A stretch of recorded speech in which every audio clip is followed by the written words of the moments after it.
So this is the crazy story of how we finally got our bus registered. So first thing we did was take it to the mechanic, and we were told that we just needed a blue slip. And so we did that, and the mechanic said everything was completely fine, and we were so happy because we got it interstate and it was unregistered and we had no idea what the condition would be. But it was all perfect, we didn't need to do anything. So we got our blue slip and we went to Service New South Wales and we're ready to get it registered, and we're very excited. But then when we got there, after hours and hours of being there, they told us that the mechanic hadn't filled out all of the details properly on the forms.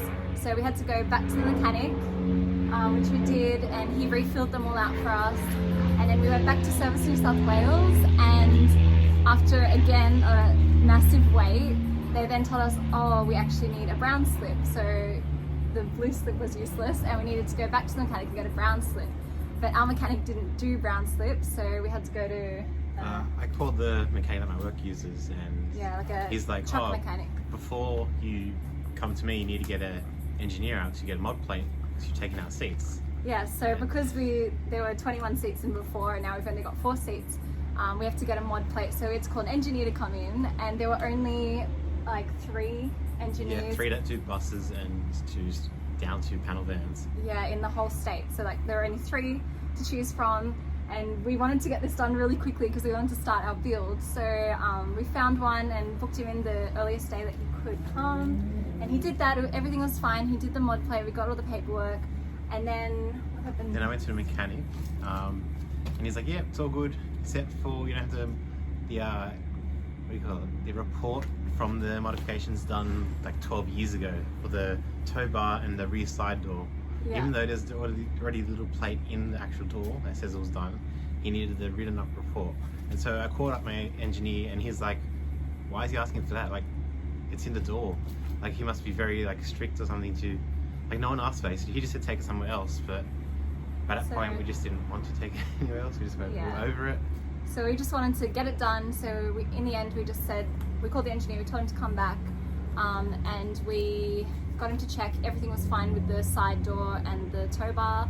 So he gave us another mod plate and the paperwork for all of that, and then we were good to go back to the mechanic. But then he wasn't available for a few days, and then we finally got into Service New South Wales and had all the paperwork, had the brown slip that they wanted and everything. Then there were issues with the invoice, how it had to have like a $0 balance, so we had to get that organised, which is fine. And then when we got to the counter and we were sorting all the paperwork out, there was a problem with the insurance, the CTP green slip. So then they said that because we didn't have a number plate, the insurance company just put zeros in the part that said number plate, like registration. That's it. And so they said I needed to call up our insurance and tell them to remove those zeros so they can enter in the new number plate. And so I called the insurance, and after being on hold for ages, they said they couldn't do it. They then put me on hold and then said, yeah, we've done everything we can do, and it was very vague, so I didn't know if they'd actually done it or not, because they were kind of iffy about if they could or couldn't. And then I said, okay, thank you. They said that's everything we can do, we can't do anything else on our side, so the rest is up to Service New South Wales. And so then I went back to the window and told the lady, and she said she'll check it on her end, and she said there were no changes at all, so nothing had been done on the insurance side. So she said to call them back again and ask them if it happens instantly or if it takes a while for the changes to come into effect. And so I called the insurance again, and then that time I was taken to like Queensland, Victoria, all different parts of the insurance company, but finally I got in touch with the proper part. And then they said it was a different person, so I explained everything again, and they said, okay, I'll try and change it for you. And then after like 10 minutes they said, oh, actually no, we can't do that on our end, it's up to Service New South Wales. And then they said talk to somebody else at the window because it's definitely nothing to do with us and it's definitely on their end. So then I went up to the same lady and they said there's nothing else they can do, and yeah, it just kind of went back and forth for a little while, and then she in the end just, I don't know what happened, but she just did it.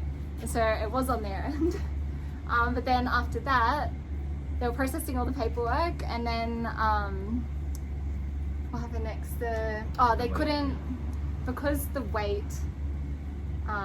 weight of it and because it was for personal use, they couldn't calculate the price of the registration because it was like a unique case. So after going through all the paperwork and the whole system, like figuring it out, it came up with an error saying we can't tell you how much it costs. So they had to then call up their like supervisors in another office, and they were on hold for ages, and eventually the supervisor said, email me all of the documents. There were like pages and pages, and then I'll come up with a quote for you. And so I thought I'd be sent home and have to come back another day because it was nearly 5 o'clock at this stage, and I'd been there for over 2 hours already. 3 hours. Over 3 hours, yeah. And so I thought they're going to send me away to go through all this paperwork, but luckily they actually just sent it straight through immediately. And then the lady I was dealing with finished her shift, so she put me onto another lady, and then she was on the phone again to head office, and after ages they finally came up with the amount, and I paid it. And later I told James how much it was, and he freaked out because it was like $1,600, and we thought that was just a registration only, but then we found out that it was actually for It was including like stamp duty for transferring vehicles as well. Yeah, so that's okay. And we finally got our plates, and yeah, so now we can put them on and finally drive it around.